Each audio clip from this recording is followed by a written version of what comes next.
కూడి వచ్చిన ప్రియ దేవుని పిల్లలందరికీ క్రీస్తు నామములో వందనాలండి. అలాగే యూట్యూబ్ ద్వారా వాక్యాన్ని చూస్తున్న నా చెల్లెళ్లకు, తమ్ముళ్లకు, సహోదరులందరికీ క్రీస్తు నామములో వందనాలు. ప్రియమైన దేవుని పిల్లలారా, మరి ఆదివారం రోజున మరి ఆయన సన్నిధిలో ఉండి మరి ఆయన పాదాల దగ్గర ఆయన స్తుతించుకునే అదృష్టం దేవుడు మనకి ఇచ్చాడు. పిల్లరా, ఒక కొత్త సంగతితో మంచి పాఠంతో మరి ముందుకు వెళ్దాం. పిల్లరా, మరి చేపలు పట్టుకునే పేతురు గారు కానివ్వండి, శిష్యులు యోహాను గారు కానివ్వండి, అనేక మంది శిష్యులు, ప్రభు శిష్యులు చేపలు పట్టుకునేవారు. ప్రభు దగ్గరికి రాకముందు ఏం చేసేవారమ్మా? చేపలు పట్టుకునేవారు. పేతురు గారి దగ్గరికి వెళ్ళి, చేపలు పట్టుకున్న పేతురు గారి దగ్గరికి వెళ్ళి, పేతురు, నువ్వు చేపలు విడిచిపెట్టు, నిన్ను మనుషులు పట్టే జాలర్లుగా నేను చేస్తానన్నప్పుడు పేతురు గారు ఆ వల విసిరి పాడేశాడు. అంతే. ఏం చేశాడమ్మా? వల విసిరి వేశాడు, ప్రభుతో వచ్చేసాడు. వల అంటే చేపలు పట్టే వారికి ఏంటంటే జీవనాధారం. వల వేసి చేపలు పట్టుకుంటే వాళ్ళు పొయ్యి మీదకే కుండ ఎక్కుతుంది. అంటే వాళ్ళు చేసే వృత్తి, పిల్లరా, వాళ్ళు చేసే పని ప్రభు కోసం, ప్రభు చేసే బోధ కోసం, ప్రభు చేస్తున్న అద్భుతాలు చూడడం కోసం, ప్రభు యొక్క ఇచ్చే పరలోకం కోసం శిష్యులు తమ జీవితాన్ని పణంగా పెట్టారు. పిల్లరా, వాళ్ళు చేస్తున్న పనులు విడిచిపెట్టేశారు. ఆలోచించండి, వలతో చేపలు పట్టుకునే జీవనాధారమైన వలను విడిచిపెట్టేశాడు పేతురు గారు. విడిచిపెట్టి ప్రభు రమ్మనగానే ప్రభుతో కూడా వచ్చేసాడు. చూద్దాం ఒకసారి మత్తయి సువార్త 19వ అధ్యాయం. మత్తయి సువార్త 19వ అధ్యాయము 27వ వచనం నుంచి చదువుకుంటూ ముందుకెళ్దాం. పిల్లరా, పేతురు, ఇదిగో మేము సమస్తమును విడిచిపెట్టి నిన్ను వెంబడించితిమి. ఏ విడిచిపెట్టారంట అమ్మ? ఏ విడిచిపెట్టారంట? సమస్తాన్ని విడిచిపెట్టారంట. ముఖ్యంగా కూటి కోసం కోటి విద్యలు అని మనం అంటాం కదా. ఏ విద్య అయితే కూడు పెడుతుందో వాటిని ఏం చేశారంట? ప్రభు కోసం విడిచిపెట్టారంట. మన ఊళ్ళకి వారం రోజులు సరిపో పని చేసుకుంటాకేంటి అమ్మా, మరి ఫంక్షన్లకి ఏంటి వారం రోజులు సరిపో. ఆదివారం ఒక్కరోజు 1 గంట కూడా దేవుడికి సమయాన్ని ఇవ్వలేరు. పొరపాటుని ప్రభు వచ్చి అమ్మ పరలోకం వస్తారా అంటే ప్రభుత్వం అంటారు, అయ్యా ఎప్పుడో వచ్చేద్దాం, చిన్న పని ఉందని చెప్పి వాళ్ళ పనులు వాళ్ళు చేసుకునే టైప్ అనమాట. ఇక్కడ వాక్యం చెప్తుంది. పేతురు గారు అంటున్నాడు, ప్రభువా, మేము సమస్తమును విడిచిపెట్టేసాం. ఎవరి కోసం? ఎవరి కోసం అమ్మా? ప్రభు కోసం అంట. పేతురు గారు శిష్యులు సమస్తాన్ని విడిచిపెట్టేశారు, పక్కన పెట్టేశారు. పేతురు, నువ్వు నాతో రావాయా అంటే చేపలకు వలేస్తున్నాడు. అప్పటికే వలేసేవాడు వల విసిరేసాడు అంతే పక్కకి. చేపలు పట్టుకునే వల విసిరి పాడేశాడు, ప్రభుతో వచ్చేసాడు. ఆలోచించండి పిల్లరా, దేవుని మాటకి వినయం, విధేయతలు కావాలి, లోబడాలి మాటకి. ఆలోచించండి. ఇదిగో పేతురు అన్నాడు, ప్రభు దగ్గరికి వచ్చాడు. పేతురు, ఇదిగో మేము సమస్తమును విడిచిపెట్టి నిన్ను వెంబడించితిమి. సమస్తమును విడిచిపెట్టి నిన్ను వెంబడించితిమి గనుక మాకేమి దొరుకునని ఆయనను అడిగాడంట. ఎప్పుడు? అప్పటికే చాలా రోజులు ఉన్నాడు ప్రభుతో చాలా రోజులు ఉన్నాడు. ఆలోచించండి, మన వాళ్ళు చాలా మంది మరి పలానా చర్చికి వెళ్తే ఏదన్నా వస్తుంది, పిల్లలు పుడుతున్నారు అంటే అప్పుడు వెళ్తారు అక్కడికి. పేతురు ఎప్పుడు అడుగుతున్నాడమ్మా? సమస్తాన్ని విడిచిపెట్టాడు, తమ జీవితాన్ని ప్రభు కోసం అంకితం చేశాడు. అప్పుడు అడుగుతున్నాడు, ప్రభా, నీ కూడా తిరుగుతున్నాం కానీ నీకు నువ్వు కూడా వెంబడిస్తున్నావు, నువ్వు ఏది పెడితే తింటున్నావు, నువ్వు కూడా ఉంటున్నావు, నీతో ప్రార్థన చేసుకుంటున్నావు, నీతో కొండల మీదకి వస్తున్నావు, నీతో అడవిలోకి వస్తున్నావు, నీతో ప్రజల్లోకి వస్తున్నావు, నీ కూడా తిరుగుతున్నావు. మా కుటుంబాన్ని విడిచిపెట్టేశాం, మా జీవనోపాధి అయిన పనిని విడిచిపెట్టేశాం, నీ కూడా ఉంటున్నాం కదా నాయనా, మాకేంటి ప్రయోజనం, మాకు ఏమి ఇస్తావు నాయనా అని అడుగుతున్నాడు. ఎప్పుడు? అప్పటికే చాలా రోజులు ఉన్నాడు. చూడండి ఎంత బాగుంది అన్నమాట.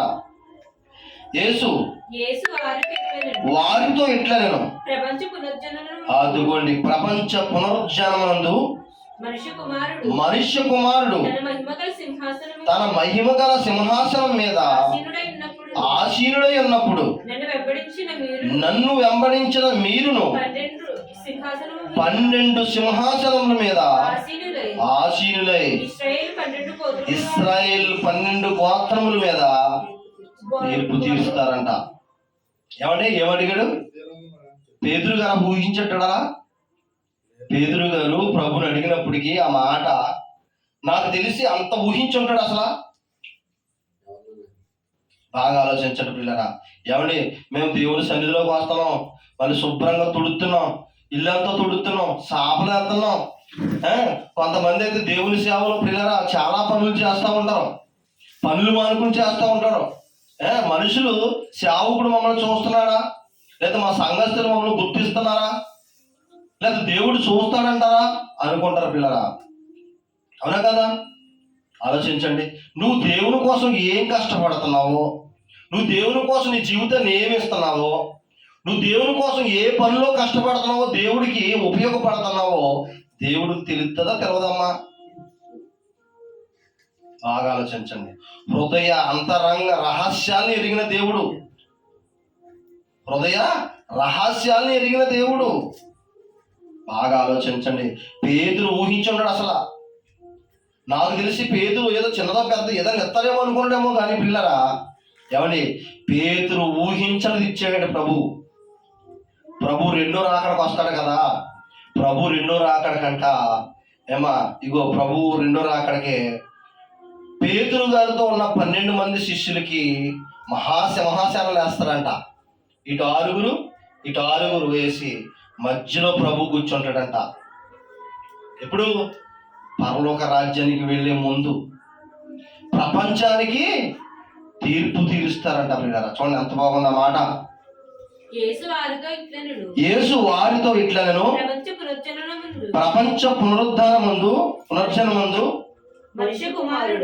మనుష్య కుమారుడు తన మహిమ గల సింహాసనం మీద ఆసీనుడై ఉన్నప్పుడు నన్ను వెంబడించిన మీరును 12 సింహాసనముల మీద ఆసీనులై ఇశ్రాయేల్ 12 గోత్రముల వారికి తీర్పు తీర్చుదురు.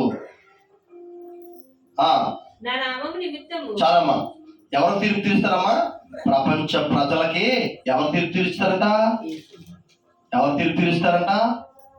అసలు ప్రభు పక్కన కుర్చీ వేసుకుని కూర్చుని అంత అదృష్టం అసలు పేతురు గారు ఊహించుంటాడు అసలు. ఆలోచించండి పిల్లరా. దేవుని కోసం ప్రయాసపడే ఏది కూడా వ్యర్థం అవ్వదు. ప్రభు కోసం ఖర్చు పెట్టే ఏ రూపాయి కూడా వృధా అవ్వదు. దేవుని సేవ కోసం చేసే ఏ రూపాయి కూడా, దేవుని సేవ కోసం ఖర్చు పెట్టే ఏ రూపాయి కూడా వృధా కాదు. దేవుని కోసం కష్టపడే చెమట ఊడ్చి కష్టపడిన పని కూడా వృధా కాదు. ఆలోచించండి. మా ఇంటి పక్కన ఒక ఆవిడ ఉంది. చిన్నప్పుడు పొలంలో ఒకేసారి ఎంచుకునేవారు. బండి పొలంలో ఎంచుకుంటే చిన్నపిల్లలు మేము కేకేసి నాయన కొంచెం ఈ పొలంలో ఆనేయండి అంటే మేము పొలాన్ని ఒక 4 కుర్రలు చిన్నపిల్లలు అన్నమాట, మనిలాగా ఉంటాం. 4 కుర్రలు పొలాన్ని కూడా లోనకే మోసుకెళ్ళిపోయేవాడు. మోసుకెళ్ళిపోయాక ఆవిడ అంతా అయిపోయాక మనిషికి రూపాయి ఇచ్చేది. ఎంతమ్మా? రూపాయి ఇచ్చి ఇంత బెల్లం మొక్క పెట్టేది. అప్పట్లో ఆ రూపాయి అంటేనే పెద్ద గగనం, రూపాయి అంటేనే మంచి గగనం. మళ్ళీ దాంతో పాటు ఇంత బెల్లం మొక్క పెట్టేది. అంటే మనం కష్టపడిన దానికి ప్రతిఫలం అన్నమాట పిల్లరా. ఆలోచించండి. ఇదిగో దేవుని కోసం మీటింగ్స్ కోసం చాలా మంది ఎవరి దాకా నేనే వాక్యం నేర్చుకునేటప్పుడు నేను చాలా చోట్లకి రావులపాలెం తెలుసమ్మా? రావులపాలెం, అమలాపురం దగ్గర రావులపాలెం, తూర్పుగోదావరి జిల్లా. ఇప్పుడు మన తూర్పుగోదావరి జిల్లా. అప్పుడు ఎక్కడికో ఆ రావులపాలెం వెళ్ళేవాడిని. ఇటువైపు కాకినాడ దగ్గరికి వెళ్ళేవాడిని మీటింగ్స్కి. నేను వాక్యాన్ని నేర్చుకుంటాకి చాలా చోట్లకు వెళ్ళాను. చాలా కష్టపడ్డాను పిల్లరా, చాలా చోట్లకు వెళ్ళాను. అలాగే ఇప్పుడు కూడా మీటింగ్స్ ఉంటాయి ఎక్కడికైనా నేను వెళ్ళిపోతానండి. నాకు ఒంట్లో బాగోకపోయినా శరీరం సహకరించకపోయినా నీరసంగా ఉన్నా కానీ ప్రార్థన అనేటప్పటికి నేను వెళ్ళిపోతాను. అందరికంటే ముందుంటాను. మళ్ళీ ప్రార్థన అనేటప్పటికి అందరికంటే లాస్ట్ ఉండను, అందరికంటే ముందు ఉంటాను నేను. మీకు ఎందుకు చెప్తున్నానంటే పిల్లరా, దేవుని కోసం పడే ప్రయాస ఏది కూడా వ్యర్థము కాదు, వ్యర్థము కాదు. నేను చెప్పాను, నువ్వు కష్టపడితే మనిషిని మెప్పింతేనే నీకు నీ కష్టాలు ప్రతిఫలం ఇచ్చినప్పుడు జీవాధిపతి, జీవం కలిగిన తండ్రి ఆయన దృష్టిలో పడి ఆయన మప్పించే పని మనం చేస్తే, దేవుని సేవా కార్యక్రమాలు మనం చేస్తే, కడుపులో గుండెల్లో చెడు లేకుండా మనస్ఫూర్తిగా పనిచేస్తే దేవుడికి నచ్చేటట్లుగా అసలు ఆయన ఇచ్చే గిఫ్ట్, ఆయన ఇచ్చే బహుమానం ఎంత గొప్ప లెవెల్లో ఉంటుందో ఆలోచించండి. అసలు మీరు ఊహించలేరు. అసలు మీరు ఆ రుచి ఎరగక ఇంకా అలా ఉన్నారు. మీరు నిజంగా దేవుని కోసం దేవుని పని చేస్తే, ప్రజలకి వాక్యం తెలియని వారికి వాక్యాన్ని చెప్పిస్తే, మీ కష్టాన్ని మీ ధనాన్ని దేవుని వాక్యం కొరకు ఖర్చు పెడితే అసలు మీరు ఊహించరు దేవుడు చేసే అద్భుతానికి. ఆలోచించండి పిల్లరా, మన కన్న కొడుకే మనం చెప్పిన పని అలా చేస్తే ఎంత ఆనందపడిపోతాం మనం, అవునా కదా? ఆడు ఏది అడిగితే అది ఇస్తాం. కానీ దేవుడు దానికంటే రెట్లు, 2 రెట్లు ఇస్తాడు. ఇక్కడ అంటున్నాడు పేతురు గారు, అన్నాడు ప్రభు నువ్వు కేకేగానే చేపలు పట్టే వలలు విసిరేసాం, మా జీవనోపాధి తెల్లారులు ఎగితే చేపలు పట్టకపోతే మాకు కూడలేదు, అలాంటి విడిచిపెట్టి నీ కూడా వచ్చేసాం కదా ప్రభువా, మాకు ఏమన్నా ఇస్తావా ప్రభువా? అబ్బా ఎంత బాగుందండి. కష్టపడిన తర్వాత అడిగితే ఎంత బాగుంటుంది అసలు ఆ మాట. అసలు ఏ కష్టము పడకుండా శుభ్రంగా వచ్చేసి కూర్చుని సొక్కా నలకుండా వెళ్ళిపోయి అడిగితే ఏం బాగుంటుంది? ప్రభుతో పాటు కష్టపడి అనేక మందికి వాక్యాన్ని చెప్పేటప్పుడు సహకారులుగా ఉండి అప్పుడు అడిగాడండి చాలా రోజుల తర్వాత, ప్రభువా నీకు కూడా ఉంటున్నాం కదా ప్రభువా, మాకేమని ఇస్తావా ప్రభువా? బా పేతురు అడిగిన దానికి అసలు పేతురు ఊహించుండడు. 12 సింహాసనాలు వేస్తాడంట దేవుడు. ఆ సింహాసనాల్లో ప్రభు పక్కన కూర్చోవడం అంటే అయ్యి బాబా అసలు మాటలేండి. అసలు మాటల చదవం ఎంత బాగుందా మాట. 27వ వచనం, యేసు వారితో ఇట్లనెను, 27 పేతురు ఇదిగో మేము సమస్తమును విడిచిపెట్టి నిన్ను వెంబడించితిమి కనుక మాకేమి దొరుకునని ఆయనను అడగగా యేసు వారితో ఇట్లనెను, ప్రపంచ పునరుజ్జనమునందు మనుష్య కుమారుడు తన మహిమ గల సింహాసనం మీద ప్రభు పరలోకం నుంచి దిగివచ్చి మహిమా శరీరంతో దిగి వచ్చినప్పుడు పిల్లరా శిష్యులందరినీ కూడా తనతో పాటు కూర్చోబెట్టుకుంటాడంట. ఇటు ఒక 6 ఇటు 6 కూర్చోబెట్టుకుని ప్రపంచంలో ఉన్న ప్రతి మనిషిని కూడా తీసుకొచ్చి ప్రభు ముందు తీర్పు తీర్చండి అని చెప్తాడంట. ఎవరు తీర్పు తీరుస్తారమ్మా? శిష్యులు, క్రైస్తవులు. శిష్యులే కాదు, క్రైస్తవులు కూడా దేవుని కోసం యథార్థంగా నీతిగా భక్తిగా బ్రతికిన వారికి పిల్లరా పరలోక రాజ్యం ఒకటే కాదు, దేవునితో పక్కన కూర్చునే సింహాసనం కూడా ప్రభు మనకిస్తాడంట. అసలు ఆ సింహాసనంలో ఆయన పక్కన కూర్చోడానికి అసలు ఆయనకి మనం ఏమిచ్చాని రుణం తీర్చుకోగలం? అసలు ఈ లోకంలో పిల్లరా చిన్న చిన్న కోరికలు వదిలిపెట్టేస్తే ఆయన పక్కన కూర్చునే అదృష్టం మనకు దక్కుతుంది. 12 మందిలో ఒకడు ఇస్కరియోతు యోధ. ఎప్పుడు డబ్బు మీద ఉండేదంట చూపు. దేని మీద? ఎప్పుడు డబ్బు సంచి మీద ఉండేదంట. దొంగ ఇస్కరియోతు యోధ 12వ శిష్యుడు కూడా ఉన్నాడు. ప్రభు కూడా ఉన్నాడు. ప్రభు చేసిన త్యాగం చూశాడు, ప్రభు చేసిన పనులు చూశాడు, ప్రభు చేసిన అద్భుతాలు చూశాడు, ప్రభు చేసిన ఆశ్చర్య కార్యాలు చూశాడు. 5 రొట్టెలు 2 చిన్న చేపలు 1000 మందికి పంచడం చూశాడు. అమ్మా శవాన్ని మోసుకెళ్ళిపోతుంటే పాడి ముట్టుకున్నాడు ప్రభు. పాడి మీద ఉన్న శవం లెగిసి కూర్చుంది. ఇవన్నీ ఇస్కరియోతు యోధ చూసినప్పుడు బుద్ధి రావాలా వద్దా? ఆలోచించండి. ఆశ్చర్యకరుడు, లోకాలను కలిగించిన దేవుడు సముద్రాన్ని గద్దిస్తే మిక్కిలి నిమ్మలమైపోయిందంట సముద్రంలో పెద్ద తుఫాన్ ఎగిసిపోయి అలల చేత అటు ఇటు కొట్టేస్తున్న సమయంలో ప్రభు సముద్రాన్ని గద్దించాడంట. దేన్ని? సముద్రాన్ని గద్దించాడంట. సముద్రం ఏమైపోయిందంటమ్మా? మిక్కిలి నిమ్మలం అయిపోయిందంట, నోరు మూసేసిందంట. అలాగా ఎవరమ్మా? సముద్రము. బాగా ఆలోచించండి పిల్లరా. అలాంటి లోకాలను కలిగించిన రాజు, రాజులకు రాజు, ప్రభులకు ప్రభువు, లోకాలను కలిగించిన మహాదేవుడు ఈ భూమి మీదకి మనిషి అవతారంగా వస్తే ఏమండి, ప్రభు చేసిన ఆశ్చర్య కార్యాలు చూసి కళ్ళుండి కబోదైపోడండి. ఇస్కరేతు యోధ ఏమైపోయాడమ్మా? కళ్ళుండి కబోదైపోయాడు. డబ్బు పిచ్చెట్టేసుకుంది. 33.5 నాణేలకి ప్రభుని అమ్మేశాడు. 33 నాణేలకి ప్రభుని అమ్మేశాడు పిల్లరా. ఎవరో? ఇస్కరేతు యోధ. అత్యున్నతమైన సింహాసనం, పరలోక రాజ్యంలో సింహాసనం పోగొట్టేసుకున్నాడు. దేనికోసం? డబ్బు కోసం. డబ్బుతో ఏం చేస్తాడు? డబ్బుతో ఏం చేస్తాడు? చిన్న చిన్న కోరికలు, అదే కదా, చిన్న చిన్న ఆశలు కొంప ముంచేసిందంతే యోధానం. ఆ ఆలోచన చెడు ప్రేరేపణ హృదయంలో పుట్టింది. పేతురు ఎన్నో పనులు చేశాడు ప్రభుతో. ప్రభు చేసిన ఆశ్చర్యాలు చూశాడు, అద్భుతాలు చూశాడు, ఆశ్చర్యపోయాడు. లోకాలను కలిగించిన మహనీయుడు ఆయన పక్కన ఉండటమే అదృష్టం అనుకున్నాడు. శిష్యులందరూ అనుకున్నారు ఆయన అడుగులు అడిగేసుకుంటామా మా భాగ్యము, మా అదృష్టం అనుకున్నారు శిష్యులు. ప్రభువు అంటున్నాడు ప్రభుని, పేతురు, అయ్యా నీ కూడా ఉంటున్నాం కదైనా, మాకున్నదంతా సమస్తము విడిచిపెట్టేశాం, వాళ్ళు విసిరేసాం, చేపలు పట్టుకుని జీవనోపాధి వాళ్ళని విడిచిపెట్టేశాం, నీ కూడా తిరుగుతున్నాం కదైనా, మాకేమైనా ఉందా ప్రభువా? ఎంత బాగుంది నా మాట. అసలు ఎవరు దేవుడి కోసం కష్టపడి అడుగుతాం తప్ప? ఇది కష్టపడిన వారు అడుగుతాం తప్పమ్మా? దేవుడికి నచ్చింది నా మాట. పేతురు అడిగి బయటపడ్డాడు, కానీ ప్రభు ఆల్రెడీ ఏమి ఇవ్వాలో ముందే ప్లాన్ చేసుకున్నాడు. శిష్యులకి కూడా తిరిగారు కదండి పాపం.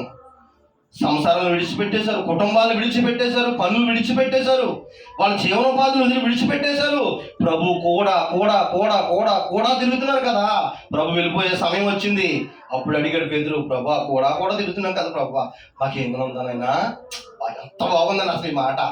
నాకు ఈ మాట చదువుతున్నప్పుడు గుండెలు తరుక్కుపోయాడు. అసలు కష్టపడుతున్నా చేసి దేవుని కోసం పనిచేసే ప్రతి ఒక్కరికి కూడా ఇది హక్కు అండి. ఇది హక్కు. తండ్రిని కుమారుడు అడిగే హక్కు, దేవుణ్ణి భక్తుడు అడిగే హక్కు, కష్టపడి పని చేసిన వాళ్ళకి ఉండే హక్కు అండి ఇది. కష్టపడకుండా దేవుని కోసం ఏ పని చేయకుండా నువ్వేమడుగుతావు? అసలు నీ మనసు వస్తుందా అడుగుతాకి? దేవుని కోసం ఏ పని చేయకుండా అడిగితే మనసు ఎలా వస్తుందండి బాబు? అసలు యోధా డబ్బు మీద మనసు పెట్టుకున్నాడు.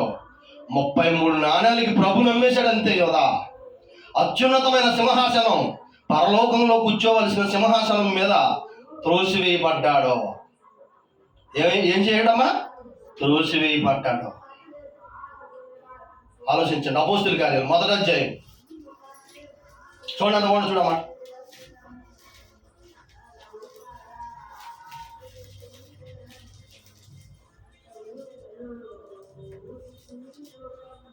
వచ్చింది. తన చోటికి పోవుటకు యూదా, తన చోటుకి పోవుటకు. ఏ చోటది? పరలోక రాజ్యానికి వెళ్ళడానికి. ప్రభు పక్క కూర్చోవలసిన స్థానం పోగొట్టేసుకున్నాడు యోధా. తన చోటుకు పోవుటకు యోధా తప్పిపోయి పోగొట్టుకున్న ఈ పరిచర్యలో అపోస్తులత్వములో పాలు పొందుటకు వీరిద్దరు ఆ అపోస్తులత్వం పోగొట్టేసుకున్నాడంట. ఆ పోయిన స్థానాన్ని చీట్లు వేశారంట. చీట్లు వేస్తే నీవు ఏర్పరచుకునే వారిని కనపరుచుకుని ప్రార్థన చేశారు. అంతటా వారు సీట్లు వేయగా మత్తయి పేరుట వచ్చిందంట. ఎవరి పేరు? యోధా పోగొట్టుకున్న స్థానం మత్తయి పేరుట వచ్చిందంట. మరలా ఎవరి పేరుట వచ్చిందమ్మా? మత్తయి అనే ఆయన పేరు మీద వచ్చిందంట. యోధా స్థానం పోగొట్టేసుకున్నాడు. 33 నాణ్యాలకి ప్రభుని అమ్మేశాడు కదా. అమ్మేసుకుని ఏమండి మరలా వెళ్ళి గొళ్ళుమని ఏడ్చేశాడండి. దేవాలయంలోకి వెళ్ళి గొళ్ళుమని ఏడ్చేశాడు. ఆ శాస్త్రుల ముందు, ప్రధానుల ముందు కూర్చుని తప్పు అయిపోయిందని తల కొట్టేసుకున్నాడు. అప్పటికే ప్రభుని సిలివేసేస్తారు. ఆలోచించండి, ఏదైతే జరగకూడదో అది జరిగిపోయింది, ఏ తప్పు అయితే చేయకూడదో తప్పు చేశాడు. 12 మందిలో అపోస్తలత్వం చూశాడు, దేవుని శక్తిని చూశాడు, వెళుతున్న శవాన్ని ముట్టుకుంటే లేచిపోయి కూర్చుంది. ఇలాంటి అద్భుతాలు చూసిన యోధ కళ్ళుండి కబోదైపోడు. డబ్బు పొరలో కమ్మేసినాయి కళ్ళకి. ఏం కమ్మేసినాయి అమ్మా? డబ్బు పొరలో కమ్మేసినాయి. రాజులకు రాజు, ప్రభులకు ప్రభుని నేను సిలువుకు అప్పగిస్తున్నానా అని చెప్పి ఆ 33 నాణేల్ని నేలకేసి దేవాలయంలో ఇసిరేసాడండి, కొట్టేశాడు. నాకు ఎందుకు ఈ డబ్బు అని కొట్టేసి వెళ్ళిపోయి గబగబా వెళ్ళిపోయి ఉరేష్కి చచ్చిపోయాడు. ఏమైపోయాడు అమ్మా? ఏమైపోయాడు? ఉరేష్కి చచ్చిపోయాడు.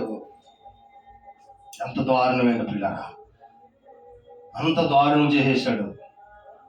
ఏం పోగొట్టుకున్నాడు? ప్రభు పక్కన కూర్చొని తీర్పు తీర్చవలసిన స్థానాన్ని పోగొట్టేసుకున్నాడు. మీకు మంచి మాట చెప్తాను పిల్లరా. ఏమండి, కోర్టులో జడ్జి గారు ఉంటారు కదా, కోర్టులో జడ్జి గారు కూర్చుంటారు, అనేక మంది లాయర్లు కూర్చుంటారు, అనేక మంది ప్రజలు కూర్చుంటున్నారు. ఎవరైనా ఏదైనా తప్పు చేస్తే లాయర్ గారు పలానా ఆయన తప్పు చేశాడు ఆ నిర్ధారణ అయిన తర్వాత ఆ తప్పు చేసిన వారికి ఏం చేస్తారు? జడ్జి గారు శిక్ష వేస్తాడు, వేసి వాళ్ళని జైలుకి పంపిస్తాడా? తప్పు చేసిన వారిని జైలుకి పంపిస్తాడు. ఇలాగ ఎంతో మందికి శిక్ష, తప్పు చేసిన వాళ్ళందరికీ శిక్ష వేసి జైలుకి పంపిస్తున్న జడ్జి గారు పొరపాటుని ఎప్పుడైనా తప్పు చేసి దొరికిపోయాడు అనుకోండి, ఆ కుర్చీలో కూర్చొనిస్తారా? జడ్జి గారు కూర్చున్న కుర్చీలో కూర్చొనిస్తారా? ఎక్కడి నుంచో తెలుసా? తప్పు చేసిన ముద్దాయిలు నుంచుంటారు, బోను అందులో నుంచోలి. నువ్వు జడ్జి మీద ఏంటి? తప్పు చేసావు, అవునా కదమ్మా?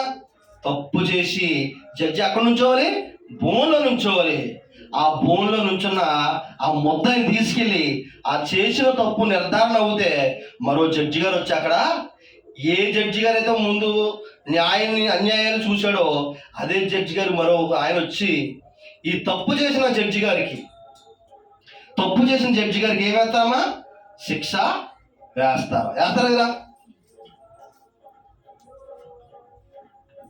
తప్పు చేసిన జడ్జి గారికి శిక్ష వేస్తారమ్మా. అప్పటి వరకు జడ్జి గారు ఎంతో మందికి శిక్ష వేశాడు. తప్పు చేసిన వాళ్ళందరికీ జడ్జి గారు శిక్ష వేశారు. మంచి చేసిన వాళ్ళు విడిచిపెట్టాడు, తప్పు చేసిన వాళ్ళందరికీ శిక్ష వేశాడు. శిక్ష వేసిన వాళ్ళందరూ వెళ్ళి ఎక్కడ ఉన్నారు? జైల్లో ఉన్నారు. అప్పటి వరకు అత్యున్నతమైన కుర్చీలో కూర్చున్నాడు జడ్జి గారు. అమ్మా, అప్పటి వరకు జడ్జి గారు కుర్చీలో కూర్చున్నాడు. ఈ పక్కన బిళ్ళ బండ్రోతు ఉంటారు, ఈ పక్కన పోలీసు వారు ఉంటారు. జడ్జి గారు అక్కడికి వెళ్ళి వాటర్ బాటిల్ అంటే పరిగెత్తుకొని వెళ్తారు. జడ్జి గారు పెళ్ళ అడిపోయిందండి, గబగబా బండ్రోతు తీసిస్తాడు. అమ్మా, క్యారేజీ కూడా ఓపెన్ చేసి జడ్జి గారు ముందు పెడతారు.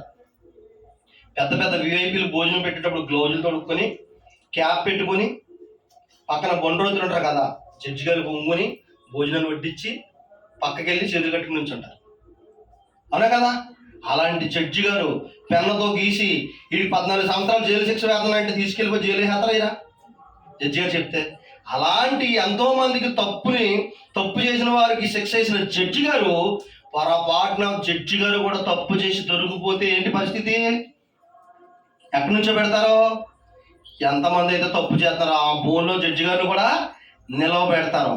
మరొక జడ్జి గారు వచ్చి ఈ తప్పు చేసిన జడ్జి గారికి శిక్ష వేస్తారు. ఎక్కడ ఉంటారో?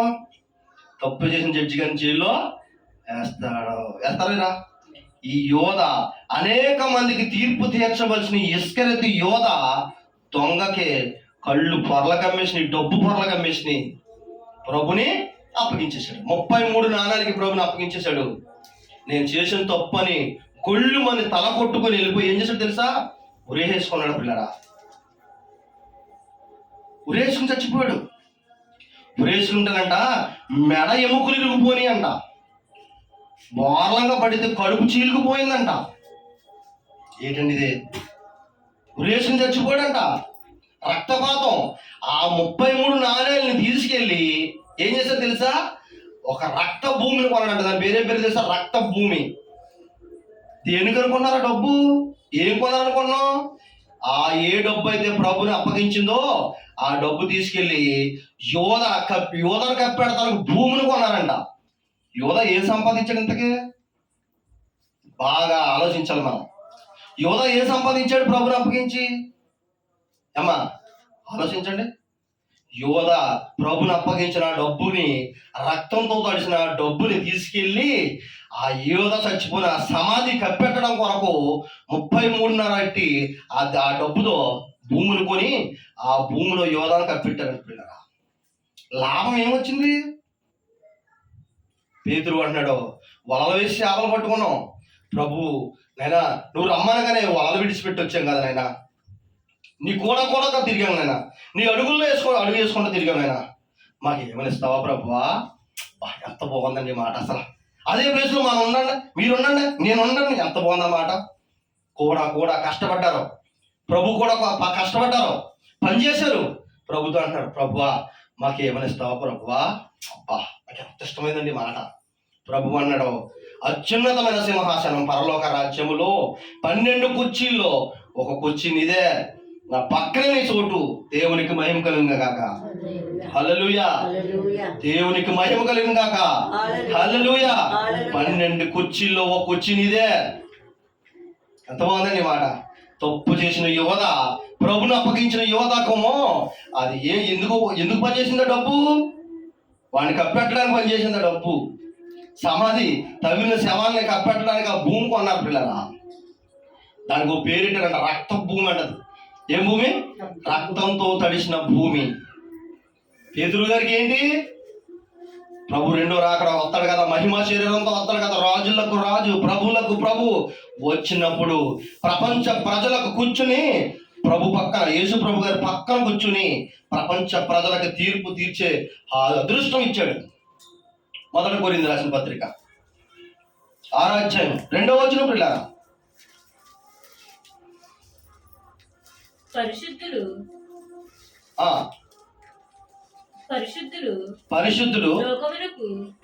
లోకమునకు తీర్పు తీర్చుదరని.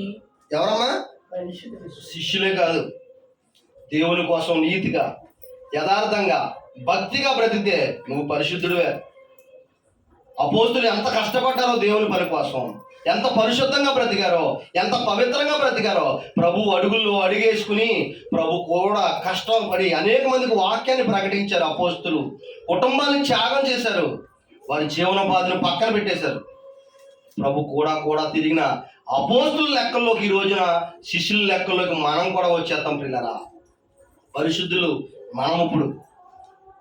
నీతిమంతుల తరం అయిపోయింది, శిష్యుల తరం అయిపోయింది, ఇప్పుడు మన తరం.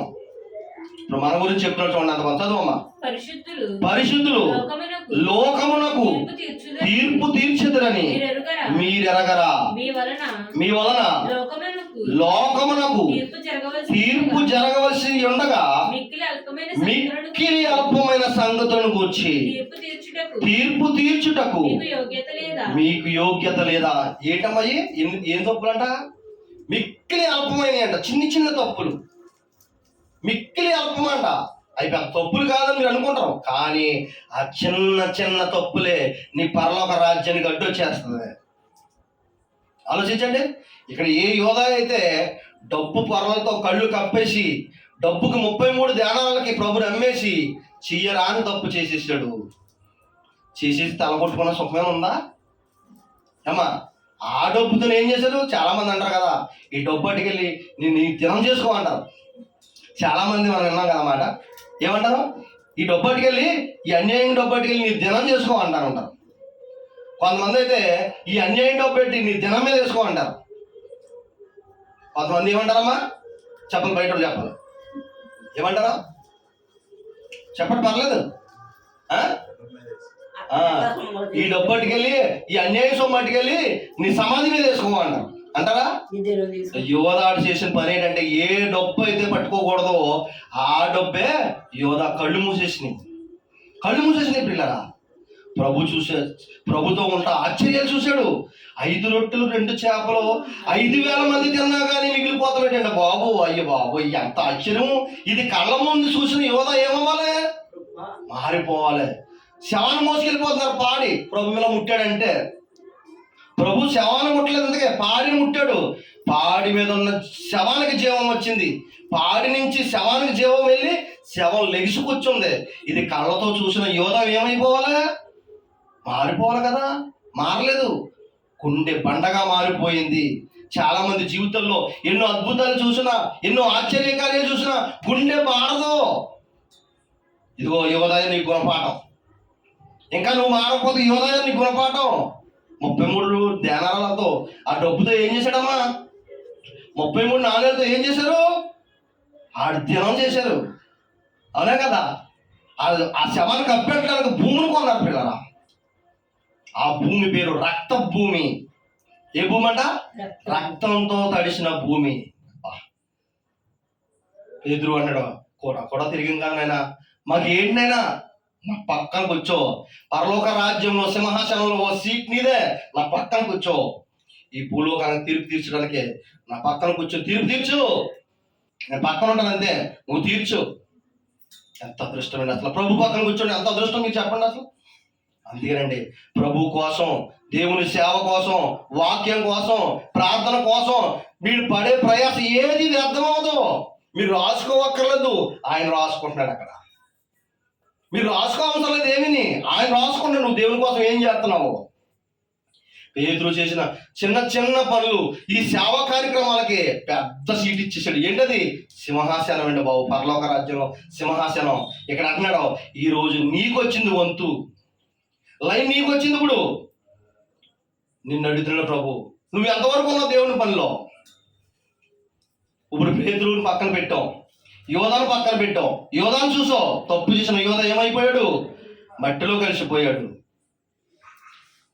ఉరేసి చచ్చిపోయాడు, సూసైడ్ చేసుకున్నాడు. యోధా మామూలుగా చచ్చిపోలేదు, ఉరేసి చచ్చిపోయాడు, సూసైడ్ చేసుకున్నాడు పిల్లరా. కొళ్ళు మరిపోయి ఏడ్చేసి తల కొట్టేసుకుని ఒక నీతిమంతుడిని లోకాలను కలిగించిన దేవుణ్ణి అప్పగించిన గుండెలు పగిలిలాగా ఏడ్చి నేను సరిదిద్దుకోలేని తప్పు చేసానని చెప్పి వెళ్ళిపోయి గబగబా ఉరి పెట్టేసుకుని చచ్చిపోయాడు. ఆ డబ్బులు గిట్టేసాడు అంతే. ఎందుకు వచ్చిన డబ్బు నాకు ఇది గిట్టేసాడు. రక్తంతో తడిసిపోయిన డబ్బు కొంప ముంచేసింది అంతే. ఆలోచించండి పిల్లరా, ఈ రోజున నువ్వు చేస్తున్న డబ్బు దేనితో ముడిపడి ఉంది? ఆలోచించండి. ఎంత బాగుందండి వాక్యం అసలు. పేతురు కష్టపడ్డాడు, నా పక్కన కూర్చో అన్నాడు. ఇదిగో ఇప్పుడు నీ వంతు వచ్చింది. పేతురుని చూసావు, ఇస్కరియోతు యోధానే చూసారు లేదా? అప్పుడు మీరు కళ్ళ ముందు అమ్మ యోధా గారిని చూశారు, పేతురు గారిని చూశారు. తప్పు చేసిన యోధా ఉరేసి చచ్చిపోయాడు. దేవుని కోసం బతికిన పేతురు గారికి అత్యున్నతమైన సింహాసనం, ప్రభు పక్కనే కుర్చీ. ఇప్పుడు మన గురించి చూడండి ఎంత బాగా చెప్తున్నారు. చదవమ్మా. పరిశుద్ధులు లోకమునకు తీర్పు తీర్చెదరని మీరెరగరా? మీ వలన లోకమునకు తీర్పు జరగవలసి ఉండగా మిక్కిలి అల్పమైన సంగతులు, చిన్న చిన్న బలహీనతల కోసం అమ్మా, చిన్న చిన్న బలహీనతలు. ఇగో మాట చెప్పనా, ఎవరో బ్యాంకులో ఒక ఆయన ఒక 5 సంవత్సరాల క్రితం ఈ మాట, ఎవరో బ్యాంకులో ఒక ఆయన ఏదో ఒక కాగితం మీద సంతకం పెట్టలేదని కక్ష పెట్టేసుకున్నాడు. అతను వస్తున్న దారిలో అతను ఏదో రకంగా కొట్టాలే లేదా నరికేయాలనుకున్నాడు. ఒక మనిషిని పెట్టుకున్నాడు. అతను వస్తున్నప్పుడు ఫోటో చూపించి వచ్చినోడిని నువ్వు నరికేయమ్మా అని చెప్పి కొంత డబ్బు ఇచ్చాడు. ఆ వచ్చినోడిని నరికేశాడు. ఇంతకీ అతను అదవేద వస్తున్నాడంట. పిల్లలకి బట్టలు మంగళసూత్రం కొనుక్కుని పిల్ల పెళ్ళంట. ఆ రోజు పిల్ల పెళ్ళంట. నగలతో పాపం గబగబా టైం అయిపోయింది. ఇప్పటికే ముహూర్తాలు ఉంటాయి కదా వాళ్ళకే. గబగబా వస్తుంటే ఆ వచ్చినోడిని వచ్చినట్టు నరికేసేదాడికి పిల్లరా అక్కడికక్కడ రక్తముడులు చచ్చిపోయాడు. ఎంతకి నరికేసి వెళ్ళిన తర్వాత ఆ నరికినోడు గబగబా వెళ్ళి మళ్ళీ స్నానం చేస్తారు కదా, స్నానం చేసుకుని గబగబా పెళ్లి జరుగుతుంటే అక్కడికి వెళ్ళారంట. పెళ్లి ఆగిపోయిందంట. ఇదేంటి పెళ్లి ఆగిపోతాం ఏంటంటే వచ్చి ఆయన పెళ్లి కూతురు అలా నాన్నగారిని నరికి చంపేశారు. నరికినోడు ఎవరో కాదు, ఏదైనా నరికేశాడు. ఎంతకే పిల్లరా పెళ్లి కొడుకు దగ్గరి బంధువు. పెళ్ళి ఆగిపోయింది. ఎంత గుళ్ళు మనిపోంటాడో. ఇంత పెళ్లి తాలూకు బంధువే. అటు బయటికి చెప్పలేక చేయలేని తప్పు చేశాడు. ఇక్కడ పెళ్ళి ఆగి. చూసారా, ఒక్కొక్క తప్పు చేస్తే పిల్లరా సరి చేసుకోలేం. విజయవాడలో నేను పనిచేస్తాను ఒక టైంలో ఒక ఆవిడ వెళ్తుందండి ఆ సూట్ కేసు ఇచ్చుకుని, బ్యాగ్ అవి ఉంటాయి కదా, వెళ్తుంటే ఒకడు దొంగోడు పరిగెత్తుకుంటూ వెళ్ళిపోయి చైన్ లాక్కుని పట్టుకుని పారిపోడు. గబగబా కుర్రోళ్ళు, చింటూ లాంటి కుర్రోళ్ళు, 4 కుర్రోళ్ళు గబగబా పట్టుకున్నారు దొంగను పట్టుకున్నప్పుడు పిల్లరా గబగబా తీసుకొచ్చి ఎందుకు కొట్టావు, ఎందుకు చైన్ లాక్కున్నావు అని చెప్పి తీసుకొచ్చేటికి ఆవిడ గోడలాగా పడిపోయి ఉంది, వెనకెత్తగా పడిపోయి ఉంది. లెగదీసి అమ్మ ఇది నీ అయిపోయింది. పొందవలసిన అపోస్తలత్వంలో శిష్యులకంలో 12 మంది శిష్యుల్లో పొందవలసిన చోటికి తప్పిపోయాడంట యోధా. ఏమైపోయాడమ్మా? తప్పిపోయాడంట. ఈరోజు ప్రపంచానికి తీర్పు తీర్చవలసిన క్రైస్తవుడా, దేవుడు నిన్ను కూడా శిష్యుల లెక్కలో వేశాడు. మరి నువ్వు శిష్యుల్లాగా ఉంటావా, తప్పుపోయిన యోధా లెక్కలో ఉంటావా? ఆలోచించండి పిల్లరా. ఈరోజు ఎన్నో పండగలు జరుగుతున్నాయి, దేవుడికి మహిమకరంగా జరుగుతున్నాయి. అన్నీ ఆలోచించండి. దేవుడు సంతోషపడేలా జరుగుతున్నాయి పండగలో. దేవుడు సంతోషపడాలంటే మనం చేసే పనులు బట్టి దేవుడు సంతోషపడాలి. ఇదిగో పేతురు గారి వల్ల దేవుడు సంతోషపడ్డాడు. యోధా వల్ల ఏమయ్యాడమ్మా? యోధా వల్ల బాధపడ్డాడు దేవుడు. నరకంలోకి వెళ్ళిపోతే ఎవరికి ఇష్టం అమ్మా? ఎవరికి ఇష్టం? అవునా కదా? తప్పిపోవడం ఎవరికి ఇష్టం చెప్పండి? 12 మందిలో ఒకడు తప్పిపోయాడు. ఆ రూపాలతో, ఏ రూపాలైతే సంపాదించాడు ఆ రూపాలతో సమాధి కొనుక్కున్నాడు. సమాధి పాతి పెట్టడానికి స్థలాన్ని కొనుక్కున్నాడు. పేతురు గారు కూడా తిరిగాడు. మాకు ఏమి ఇష్టం ప్రభువా, నీకు పరలోక రాజ్యంలో నా పక్కన నీ సీటు.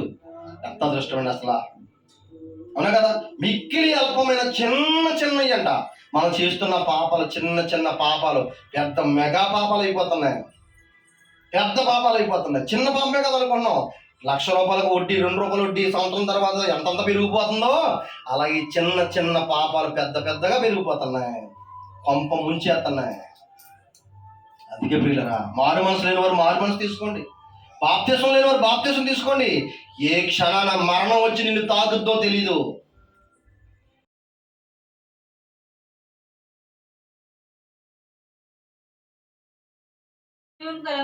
నిత్య జీవం కలిగిన వాడు అంటే యోహాను సువార్త తీసారమ్మా 5వ అధ్యాయం. నా మాట విని నన్ను పంపినవాడు విశ్వాసం ఉంచువాడు. ఎవరు యందు? యేసుక్రీస్తు ప్రభు యందు విశ్వాసం ఉంచాలి, తండ్రి యందు విశ్వాసం ఉంచాలి. నా మాట విని నన్ను పంపిన వాడు యందు విశ్వాసించిన వాడు నిత్య జీవం గలవాడు. వాడు తీర్పులోనికి రాక మరణములో నుండి జీవములోనికి దాటి ఉన్నాడని మీతో నిశ్చయముగా నేను చెప్పుచున్నాను. ఎవరైతే యేసుక్రీస్తు ప్రభు యందు విశ్వాసం ఉంచుతారో, తండ్రి అయిన దేవుడి యందు విశ్వాసం ఉంచుతారో వారంట ఏమండి ఆ అగాధంలో నుంచి దాటి స్వర్గంలోకి వచ్చినట్టేనంట, నిత్య జీవంలోకి వచ్చేసినట్టేనంట. అంటే నువ్వు బాప్తిసం తీసుకోకుండా మారు మనసు లేకపోతే పాతాళానికి ఎలాగైతే వెళ్ళిపోతావో, మారు మనసు పొందావా నువ్వు దాటినట్టే. ఎక్కడికి వస్తావు?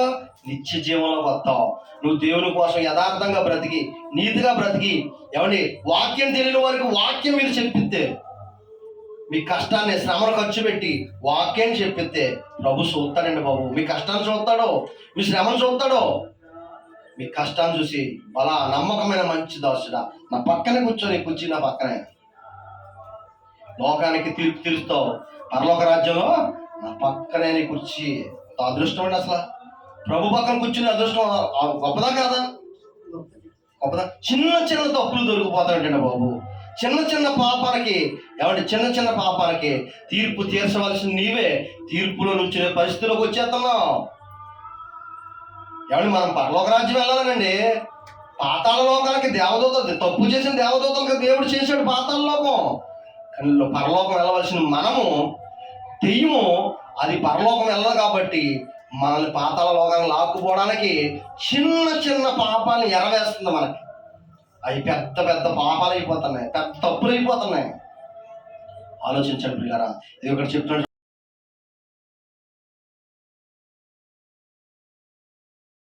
తీర్పు తీరుస్తామంట. రెండోదిగా ఎవరికి తీర్పు తీరుస్తాం? దేవదూతలకు తీర్పు తీరుస్తామంట. ఎవరికే? దేవదూతలకు తీర్పు తీరుస్తామంట. తప్పు చేసిన దూతలకు తీర్పు తీరుస్తామంట మనం. ఆలోచించండి. అప్పుడు శిష్యులు, అంతకుముందు నీతిమంతులు అబ్రహాము గారు, ఇసాక్ గారు, యాకోబు గారు, అలాగే పౌలు గారు, వీళ్ళందరూ ఎంత గొప్పగా బ్రతికారో మనం కూడా అంత గొప్పగా బ్రతికితే వాళ్ళ లెక్కల్లో మనం కూడా వెళ్ళిపోతాం పిల్లరా. వాళ్ళతో పాటు మనం కూడా చేర్చేసుకుంటాడు ప్రభు. ఎవరైతే మారు మనసు పొంది, ఎవరైతే బాప్తీసం తీసుకుని, ఎవరైతే దేవుని సేవ అనేక మందికి ప్రకటిస్తారో వాళ్ళందరినీ పిల్లరా శిష్యులతో పాటు పరిశుద్ధుల లెక్కలో మనల్ని కూడా కలిపేస్తాడు ప్రభు. వాళ్ళతో మనం కూడా సమానం చేసేస్తాడు. కాబట్టి నిత్య జీవం కోసం బ్రతుకుతాం. ఈ చిన్న చిన్న తప్పులు, చిన్న చిన్న పాపాలే కదా అనుకోకండి. అసలు అటు జోలికి వెళ్ళకూడదు. ఇస్రాయేలు యోధ గుర్తొచ్చేయాలి. పాపం యోధాన్ని కప్పెట్టిన స్థలం గుర్తు రావాలి. ఏ భూమి అంటది? కప్పెట్టిన భూమి గుర్తు రావాలి. కాబట్టి ఈ